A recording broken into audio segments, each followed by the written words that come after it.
Happy 4th of July, everybody. I hope that you will be celebrating with your family and your friends in the spirit of liberty and, more importantly, in the spirit of God who provides all of our blessings. Today, instead of living in the present, we are going to go to the past to inform not only how we got here, but also to give insight on how we can follow God in everything we do today. I'm Matt Odegaard, and this is Church Public.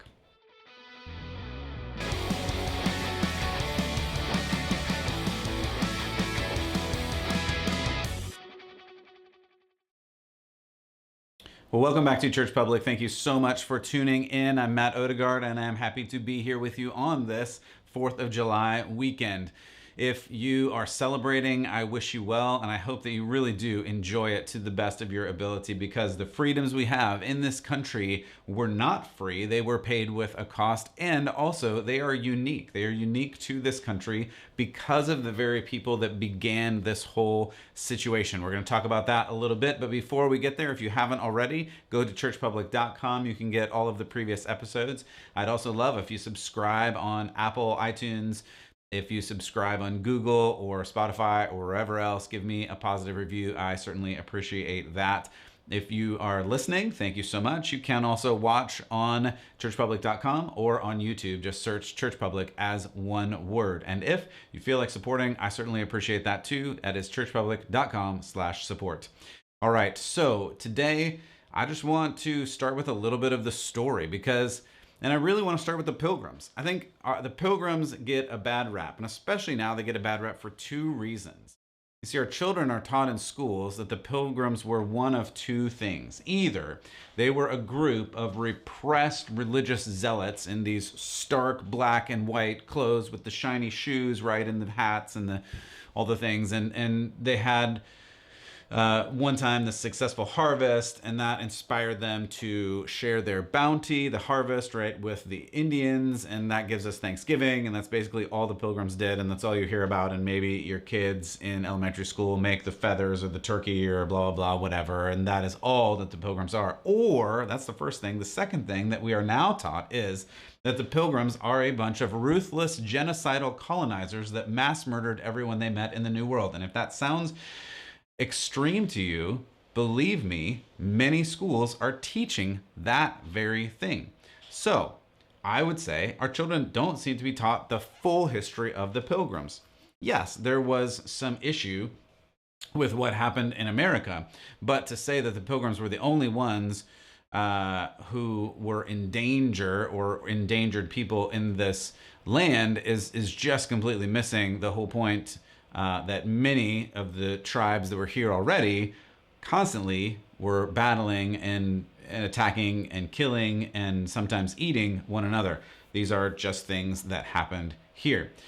But the truth about the Pilgrims is, for the majority, they were a group of people who escaped religious persecution. They went into a new and a difficult land. And they actually did befriend the native people. There are some amazing and incredible stories involving Squanto and some others that I'm not going to get into today, but that God's providence was clearly on them. And they did share farming tips, and they shared meals together, and they thanked God for God's blessing.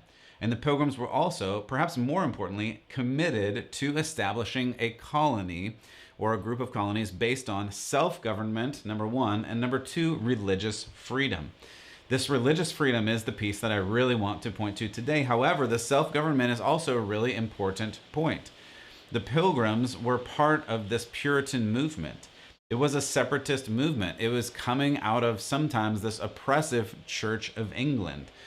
When the printed English Bible became available, that was a huge turning point for really the entire Christian faith. Because up until that point, and especially if you study any of the Dark Ages and medieval period and things like that, there was no way for people to connect with God directly. They even, like, if you didn't know, stained glass windows in many of the cathedrals and churches across Europe tell a story, because most of the people couldn't read, so you could look up at this stained glass window and see the story of the Bible laid out in these beautiful, amazing colors. So next time, if you happen to visit a cathedral, make sure you look at some of these things and see what is going on in them, because it's incredible the way that God has orchestrated this and the way that the leaders gave this. However, what we're talking about is all of a sudden this printing press is instituted, and people have the Bible in their hands.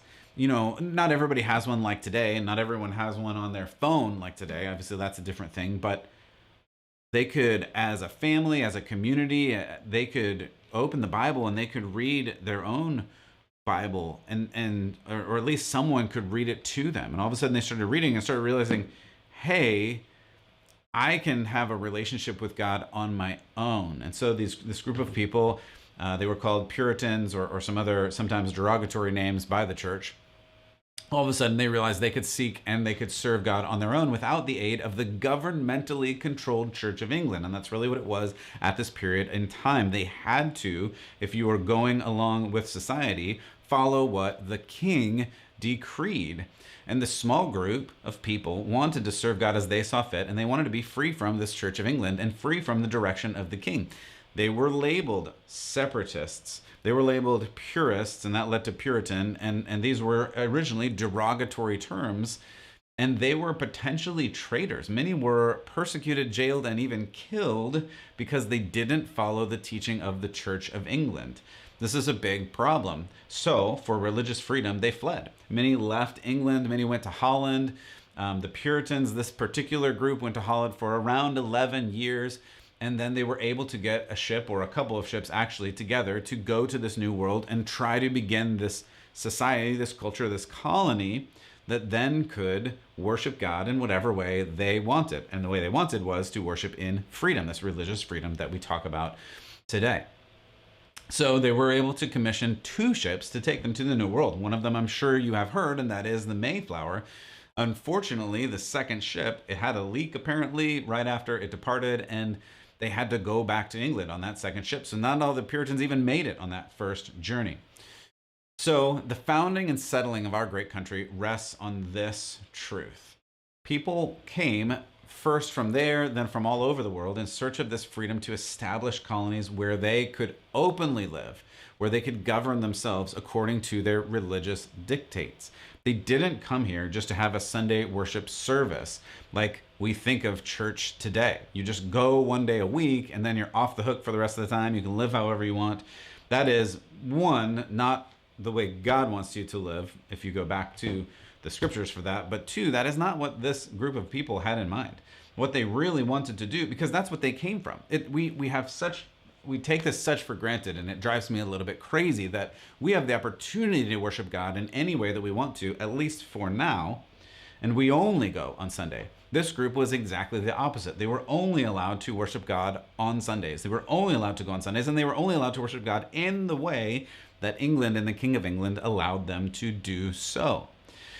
Instead, they wanted to be able to worship God in the freedom to incorporate the teachings of the Bible intentionally in their whole life, in their everyday life, in their speech, in their work, in their worship, and yes, even in the government. That may sound crazy to you right now because you've heard this ultimately kind of lie, or at least half-truth, that there's supposed to be this separation of church and state, and therefore you cannot have any inkling of religion in school or in church or in school or in government or anywhere like that. And the reality is, even from the beginning in these Puritan colonies, and we'll talk more about the established American government in just a moment, but that was never the case. That was never the case as the founders intended, that the Bible would be eliminated from all of government. In fact, it was almost entirely the opposite, that the Bible inspired this community and the communities following, and they felt they actually held the secret to successful self-government, and this was it. I'm holding the Bible if you're just listening on audio. They believed, the Puritans believed, that the secret to successful self-government is actually the reality that only a religious and a moral people could be trusted to govern themselves. We've talked about this before, but it's entirely true. Again, if you cannot govern yourself, In other words, have a good character, have good morality, do the right thing, be trusted to be responsible with your life and the lives of your family and the lives of others around you. If you can't be trusted to do that and you are an irresponsible, immoral, just bad, if you want to say evil person, which there are of course, but if you cannot be a moral person, a person of good character, and a person, according to the Puritans, according to the scriptures, who follows after God, if you cannot govern yourself, then there is no way, there just isn't a way you can self govern. In other words, you can't prospect that onto the government and expect that it's going to work. And the Puritans knew this. They knew that only a moral people could be trusted with liberty. And that really leads us into the Declaration. I know there's a lot in between here and there, about 150 years, and I don't want to bore you with a bunch of history. I love it. I know some of you I've talked to have loved it. Some of you just glaze over and start taking a nap as soon as I start talking about some of this history, but it is important. It's important because we need to understand not only where these people came from and what they were trying to accomplish. They really were trying to accomplish this place that allowed people to have the freedom to worship and the freedom of expression of worship. That's how it was later written into some of the documents. Because this is important. It's important to have this freedom to worship, because without this freedom to worship, all of a sudden, again, we're back to what was happening in the previous state. We're back to what was happening in the England and many other countries, where it was you worshiped how the government told you to worship.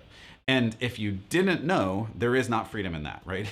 If the government is telling you how to worship, then you are not free to worship. For instance, this morning, as I was preparing for this and kind of reading the news, as I do every morning after I check out the Bible, see what it says, and again, refresh myself in the Spirit of God so that I'm not off a cliff, which I have a tendency to be, right? As we all do. I'm reading this morning a prominent, I'm not going to use names because I try not to use names unless it's really important, but a very prominent, large leader in a large, maybe the largest church in Australia, mentioned that not only are churches there being shut down again, you are not allowed to sing in front of other people at all, singing, right? An act of worship that is as old as the Bible, right? We for a lot of history, I mean, Jubal's the first one, but again, I'm not going to get into Bible history at this moment, but singing is a huge part of our Judeo-Christian worship. So we are not allowed to sing in Australia. And he said, accordingly, they are not even allowed to have a singer in front of a camera leading worship for their people. I can't even, like, it's so unintelligible and so insane for a government to give that kind of mandate. Like, again, I spent a lot of the last year in California, where many of the churches were asked or forced to close. Many churches had millions of dollars in fines for staying open, the ones that did, and many just shut down entirely. And I'm not going to get back into that argument again, except to say the government clearly, not only in America, England, Canada, there's all kinds of Canadian things going on that we've talked about, but Australia as well, all of these Western countries, which again, the reason we're talking about this is we all kind of came up together in this. Some of us went some different ways and had different aspects of freedom, but for at least 100 or 200 years, we've had some form of religious freedom in all of these countries, and now we clearly do not. This religious freedom is going out the window with just crazy edicts like, I can't stand in front of a camera and sing worship songs to you. I literally, it almost renders me speechless, though at this moment I'm going to keep talking because that's what I'm doing. But it just is mind-boggling and actual insanity to prescribe for people, this is the way you must worship. We are back to this place where the government is telling you when and how you can worship. And my point in saying all this is the founders, the Puritans, the Pilgrims that came here did not want this for you and did not want this for us, because they knew that freedom of worship was such an important and essential thing. So I I want to get back a little bit into the story because we are talking about the 4th of July, and it is a good thing to celebrate. And I tend to go towards these things that are being shut down and the problems that we're having because we have to understand the culture. But today I want to understand why it's really cool what some of these founders did and how we got to where we are now. So back to the King of England, and we get closer from the Puritans, the Pilgrims arriving here. We go through many years, 150 years.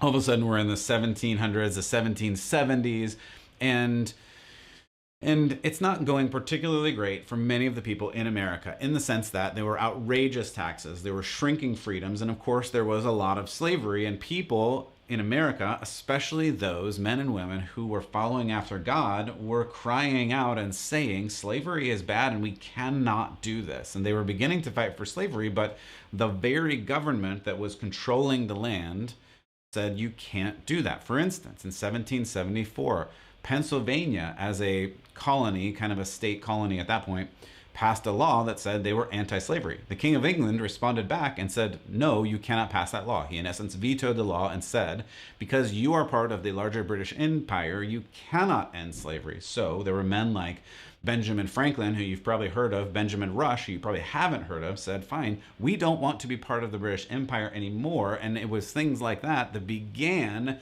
this direction for these British colonies and then soon to be Americans. They began moving in this direction to say, we need to separate from this British Empire. They are not good for us, and they are beginning again to quell our freedoms, both religious freedoms and actual physical freedoms of these slaves. So Ben Franklin started the National Abolition Movement around this time.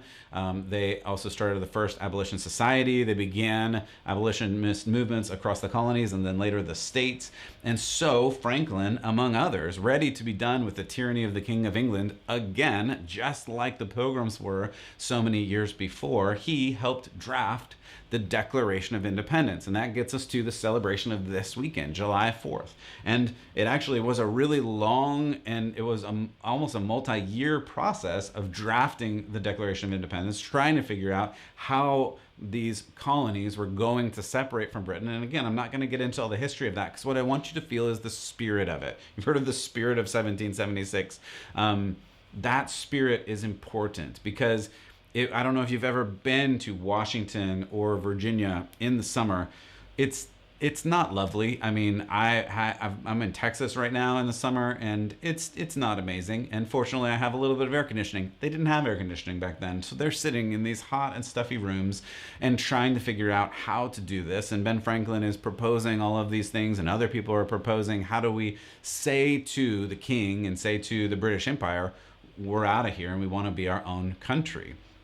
And it took a long time. And in fact, there's a lot of stories. I'm not going to read them today for brevity, but there are a lot of stories on how they included these men who, again, there's a lot of people saying that these men were all just white supremacists trying to support slavery. That is just, frankly, plain, period, not true. It's not true.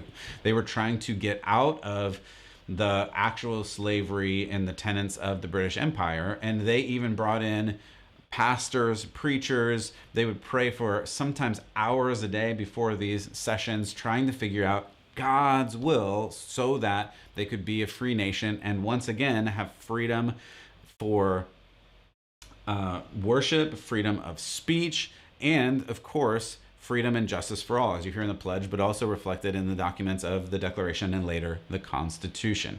So on July 4th, 1776, as you know, they declared America to be free from the king and from the British Empire. If you have a few minutes, I would highly recommend you read the Declaration of Independence this weekend. It is an incredible document. Yes, it has some older language in it, so it's a little bit hard to understand, but you have the interwebs, and if you run across a word you don't know, it's pretty easy to look up. But it's just such a great document exposing the tyranny of England and allowing you to see into the hearts of these guys who just really wanted freedom and justice for all. Now, I should stop there as we are celebrating July 4th, but I want to go just a little bit further because July 4th was a day, and it was an incredible day, and it was this monumental day that we now celebrate even this year. But if we go a little bit further, we realize that it took a little bit of time to get America onto its feet. And obviously, there was a long and bloody war in between July 4th and when we actually became free and the British government and soldiers went home. So I'm not going to go through all of the war. Again, it's fascinating, and you should read about the war for independence that America fought. And it's a really great.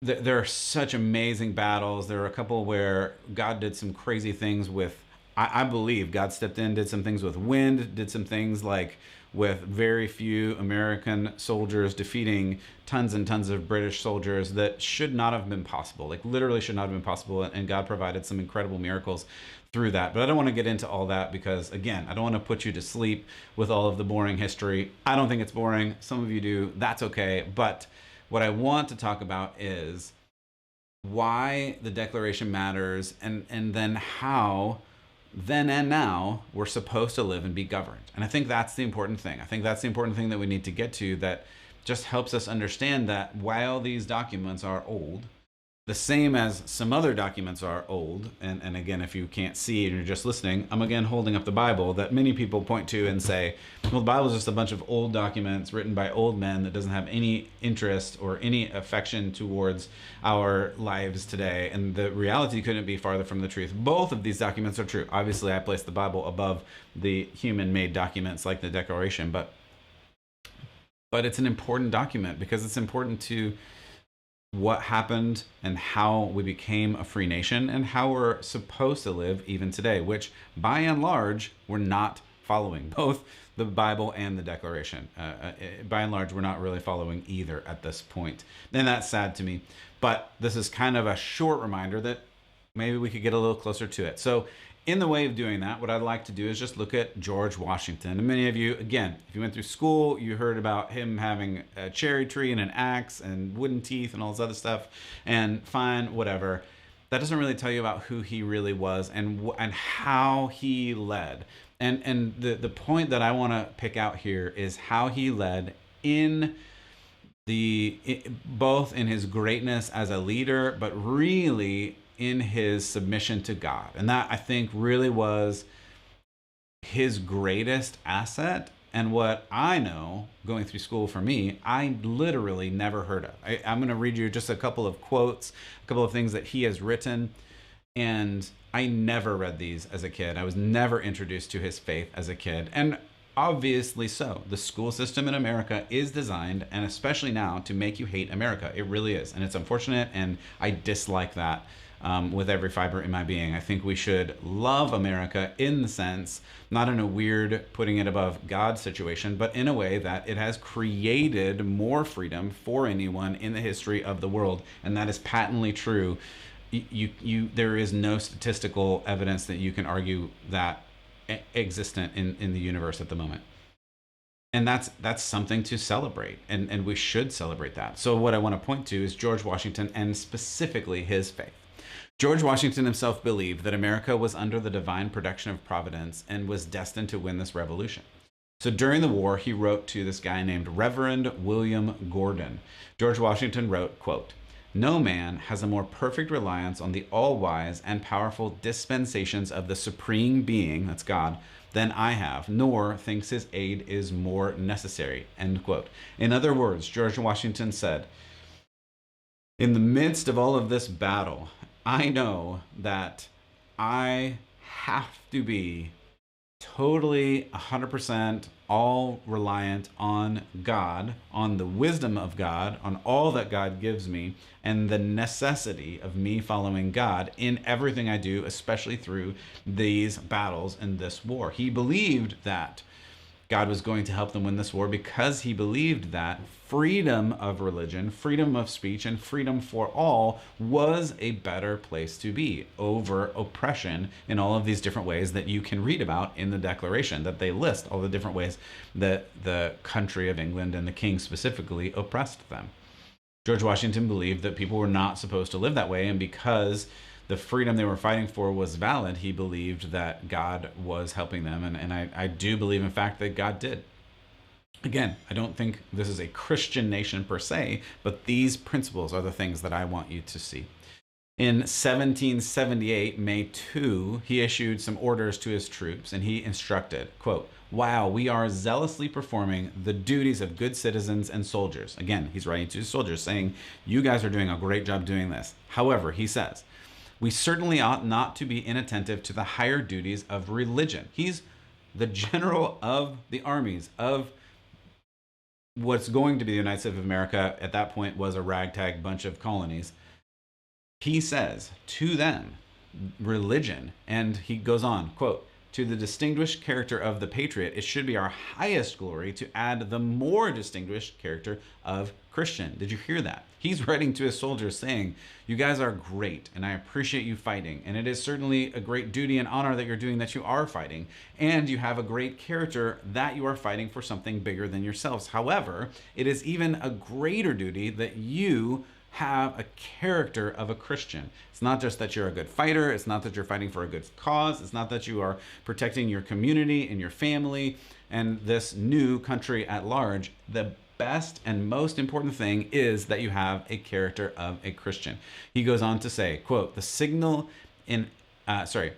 instances of providential goodness which we have experienced and which we have now almost crowned our labors with complete success," again, nearing the end of the war, "demand from us in a peculiar manner the warmest returns of gratitude and piety to the supreme author of all good." In other words, all of the success that they have had as an army, George Washington, the leader of this army, is saying comes from God. And we then need to be so thankful and so submissive to God because he is so good to us. I really like ending on this point because it not only reminds us of where we came from, both through the Pilgrims, the Puritans, the authors of the Declaration, and the great general and first president of the United States, point to something bigger. It is not just about America. It is, and always has been, about following Jesus. It is about the freedom that we have been given by this government that is great and we are not guaranteed. And whether it stays or whether it doesn't, it is what it is. We will continue to follow God, and the character that you have, the way that you follow Christ, the way that Jesus tells us to love God and love others, to love God with all of our heart and all of our soul and all of our mind, is the most important thing, because that character that we build through following God is really the most important thing. And we should all want to be good citizens. Some of us will be soldiers. Some of us have been soldiers, and I thank you for that personally. But all of us need to be attentive to God, even if we are, and I believe we should be, patriots. As Washington points out, our first and highest duty is to be Christians. We are to be grateful to God, not only for the founding of this nation, but for every good and perfect gift that he gives us. As James says, every good and perfect gift is from above, coming down from the Father of heavenly lights, who does not change like shifting shadows. Though this culture is miles from where it was and may or may not ever be there again, you, your family, perhaps even your community, can seek after Jesus and, like others before, quite literally change the world. God bless America, God bless you, and let's keep the faith.